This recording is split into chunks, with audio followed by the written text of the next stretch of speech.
Hello students, welcome back. I hope all are safe and sound at home, all are enjoying these unwanted holidays, but I hope that all are also devoting equal time to your studies and you are going through these videos regularly and you are following them. Let's come back to geography.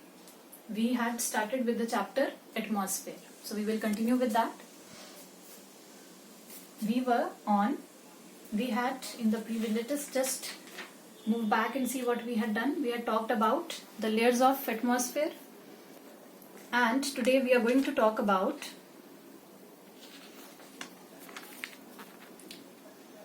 this topic, heating up of the atmosphere. Now, here we read that atmosphere is very important for us in these various ways. And now we will see what happens in the atmosphere, how it gets heated up, by what different ways it gets heated up. Okay, we begin right here. The sun is the chief source of heat and light from the earth. It radiates or sends out energy in all directions. The earth receives only a very small fraction of this energy. Okay, now we are getting on the earth, we are getting energy or heat as well as light from sun. Sun is the only source of energy for us. It radiates or send, okay. Now, it radiates heat in all directions. And this energy, only a very small portion of it, a small fraction of this energy we are receiving. Now some important concepts here. This is incoming solar radiation. Now what is this incoming solar radiation? Now this energy that we are getting from sun, this is known as incoming solar radiation or also known as insolation. So this energy is chiefly responsible for heating the earth's surface. So this energy, this insolation is responsible for the heating up of atmosphere. Now, incoming solar radiation first passes. Now this phenomena is very important. Please pay attention, listen it carefully. I hope it is visible also. The incoming solar radiation first passes through the Earth's atmosphere. Now, you had seen this diagram in the previous video. I'll keep it here. I'll explain this phenomena with the help of this diagram. Now, incoming solar radiation first passes through the Earth's atmosphere. From here, suppose the sun is here. These are all the layers of atmosphere, and here beyond these this exosphere we have the space. Suppose the sun is here. We are getting energy from the sun. So sun's energy is coming down to Earth. Air.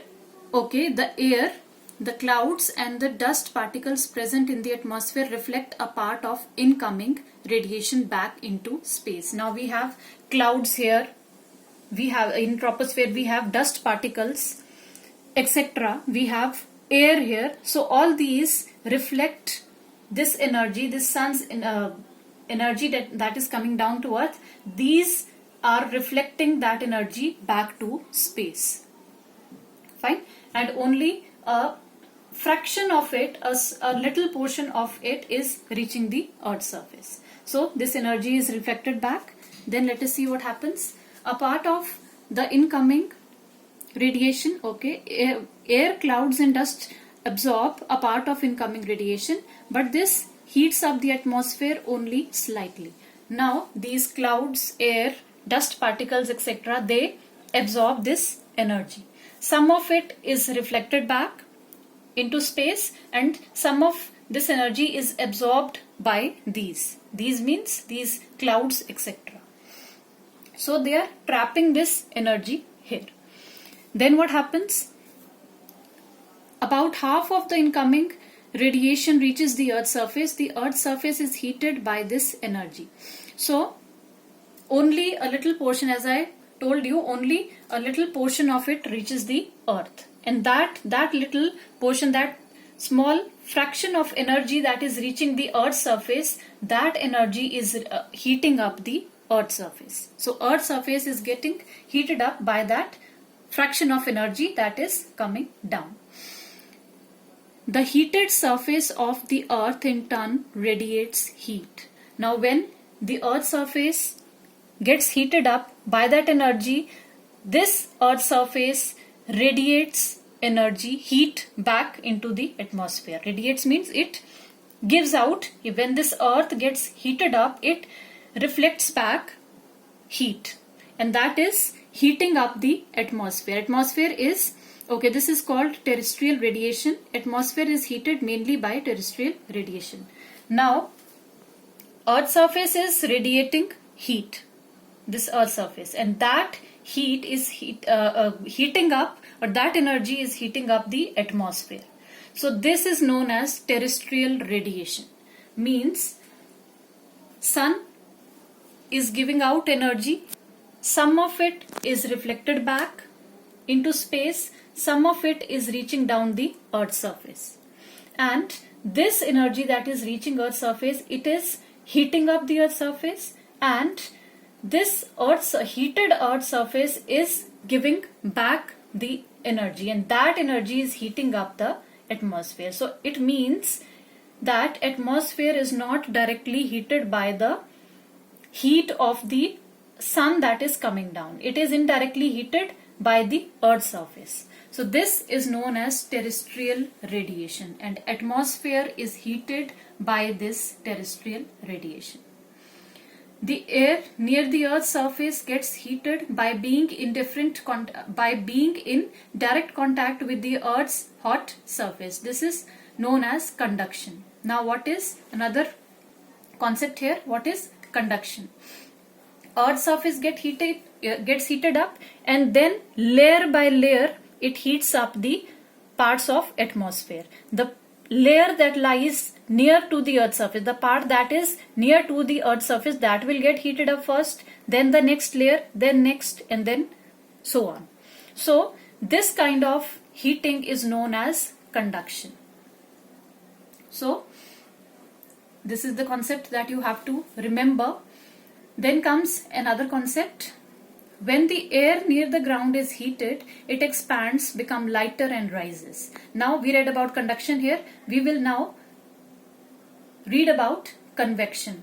What is convection, and how through this convection the Earth's atmosphere is getting heated up. So now when air near the ground is heated, it expands, becomes lighter and rises. So when this Earth's surface is heated up, the air near the Earth's surface, that is near to the Earth's surface, that gets heated up first, and that air is that is lighter. Air gets heated up, it becomes lighter, and then it will move up. You can see in this diagram, the heated up, the air that has been heated up by the Earth's surface, it rises up. It is rising up, and then as it rises up, what will happen? It will cool down, and then after cooling down, it will come back to the Earth's surface. So this phenomena will continue. This warm air rising up, getting cooler in the upper parts of the atmosphere, and then again when it becomes cooler, that air becomes cooler, it will get heavier. So heavier air will come down. So this kind of a cycle continues, and these okay, we'll go through it. The cool air being heavy sinks down. Thus, as warm air rises from the Earth's surface, cool air from above comes down to replace it. This causes a cyclic movement of air currents near the Earth's surface. So this movement of air rising up and then again coming down, so this causes a cyclic movement of air currents near the Earth's surface. This is the Earth's surface. So near the Earth's surface, this phenomena goes on.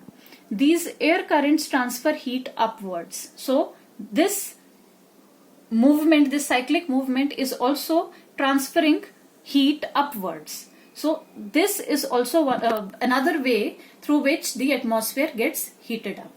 Such transfer of heat by currents is called convection. So such kind of in this way, the heating of Earth's surface is known as heating by conduction. So this was the process of conduction. This is convection. Now comes next, that is greenhouse effect. Now very important phenomena. Let's see what it says. Much of the terrestrial radiation is reflected towards the earth mainly by carbon dioxide present in the atmosphere and by clouds. So we studied about terrestrial radiation here. Heating up of atmosphere through the earth, means earth getting heated up first, and then the atmosphere getting heated layer by layer. So this terrestrial radiation is reflected towards the earth mainly by carbon dioxide present in the atmosphere and by clouds. So this terrestrial radiation is reflected towards the earth. Now as we read in the beginning, carbon dioxide is also one of the gases present in the atmosphere, and so carbon dioxide and also clouds, they reflect this terrestrial radiation towards the earth. And then what happens? So we read here that the earth getting heated up layer by layer, and that radiation means it is reflected again back towards earth. So this is due to this carbon dioxide and also clouds. They are radiating heat back on the earth's surface. As a result, heat cannot escape into the space and gets trapped on the earth's surface. So this is shown here, greenhouse effect. The heat gets trapped within this atmosphere. It is not able to reach the energy, the heat is not able to get reflected back towards the atmosphere or this space. So it gets trapped inside, and this effect is similar to the heating of greenhouse. Hence it is known as greenhouse effect.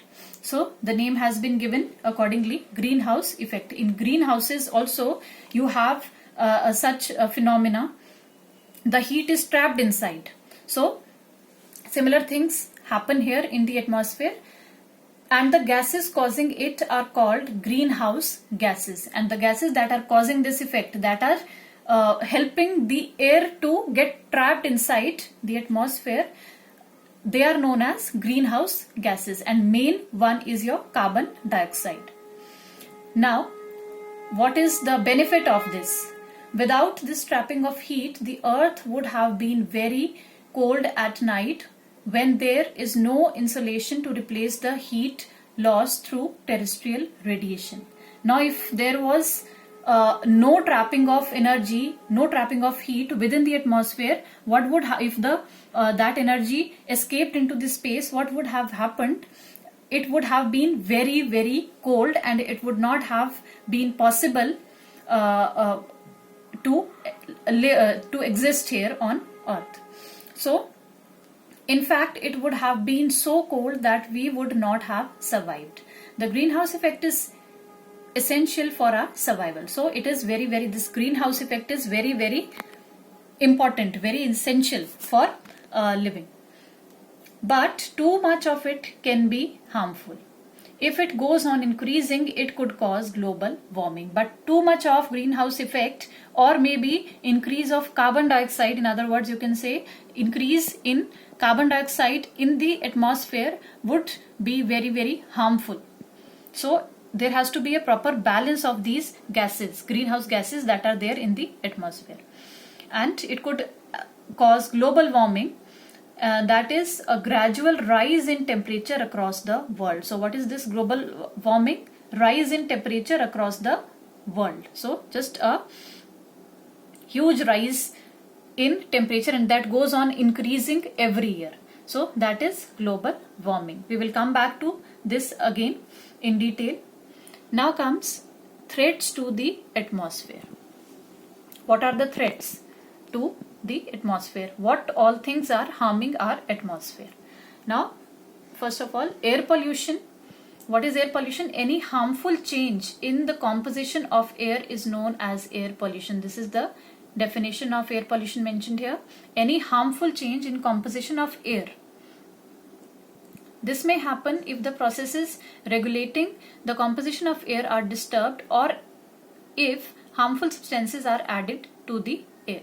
So now if the composition of this air gets disturbed, these gases that are present in the atmosphere, all the gases, oxygen, nitrogen, also we saw just now that carbon dioxide is also essential for this greenhouse effect. So if there is any change in their composition, if one goes on increasing, the other goes on decreasing, so it will create a imbalance between these, and that will harm the environment.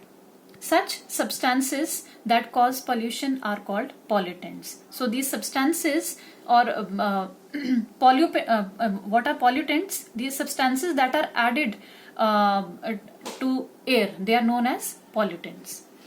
Now in cities and industrial areas, you know very well what is happening, how is this pollution caused through these industries, automobiles, factories, etc. They are all the major sources of pollution. They are polluting our environment because they are just disturbing the balance of these gases in the atmosphere. They also emit solid pollutants such as unburnt carbon particles from fuels. Some of the emitted substances such as carbon monoxide, sulfur dioxide and compounds of lead and other poisonous metals are harmful for us. So all these harmful substances like unburnt carbon particles and other kind of fuels, other kind of gases that are emitted through factories, they are harmful for us. Natural agents may also cause pollution. Now these were the man-made, you can call them man-made agents. Here they have mentioned one natural agent, very important, a natural agent that causes pollution, and that is a volcano. You all are familiar with volcano, what a volcano is. So volcano is a natural agent of pollution. Now what happens? Volcanoes release huge amounts of dust, ash and poisonous gases into the atmosphere. So volcanoes are leading these poisonous gases, dust particles, ash, etc. into the atmosphere. So this is a natural agent of pollution. Now next comes global warming. We read here that what is global warming? It is gradual rise in temperature across the world. Now let us see in detail what it is. The chief source of global warming is a gradual increase in the greenhouse effect due to rising levels of carbon dioxide in the atmosphere. So what is the main factor responsible for this global warming? The increase in the level of carbon dioxide in the greenhouse effect. So when this carbon dioxide level increases in the atmosphere, green plants reduce amount of carbon dioxide in the atmosphere by taking some of it during photosynthesis. However, as the human population is growing, we are cutting down more and more trees for wood. We are clearing forests to use the land for buildings and agriculture, and our factories and vehicles are emitting more carbon dioxide than even before. In other words, we are increasing the emission of carbon dioxide but reducing the number of trees. This is gradually increasing the amount of carbon dioxide in the air, and in turn the greenhouse effect. So basically what you can say here, that human activities like deforestation, cutting down of trees, we are cutting down trees for our needs, but we are not doing anything for if you have studied earlier that you need wood for your various things, various activity for your daily it is required. Trees have to be cut down. But if you are cutting trees, there has to be an alternative. If you are cutting down trees, you have to plant trees for that. But that has not been done. That people are not doing that. Just cutting down trees for their purposes, and this is leading to the increase in carbon dioxide in the atmosphere. Okay. As a result, global temperatures on land and in the oceans are rising slowly. So as a result of this, imbalance of carbon dioxide in the air, what is happening? Global temperatures on land and in the oceans are rising slowly but surely. So there is an increase in the temperature on land as well as in the oceans. Continued global warming may produce several ill effects. Okay, so if it goes on increasing at such a pace, what would happen? It will surely cause ill effects. So these are the effects mentioned, what will happen as a result of it. Now, first of all, it could cause much of the ice at the poles and on mountains to melt. This in turn would cause the water level of oceans to rise and many islands and coastal areas would go under water. So melting of ice, melting of glaciers. And already there are signs for this. For example, sea ice in the Arctic Ocean is melting earlier in the year and forming later than before.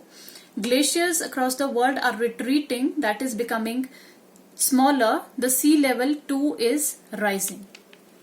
So these glaciers are melting and they are not reforming as they were formed earlier.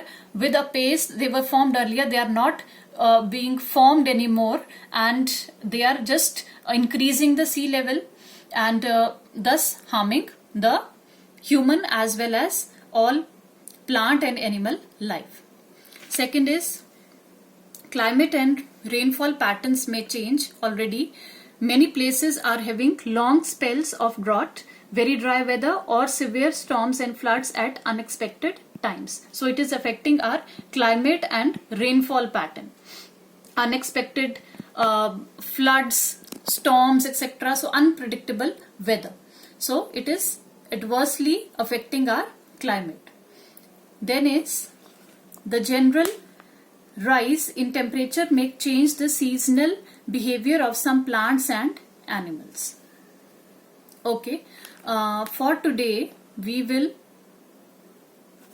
stop here and we will continue with this point in the next class. I hope the chapter is clear to you. Some of you had also mentioned that the lines are still not clear to you. So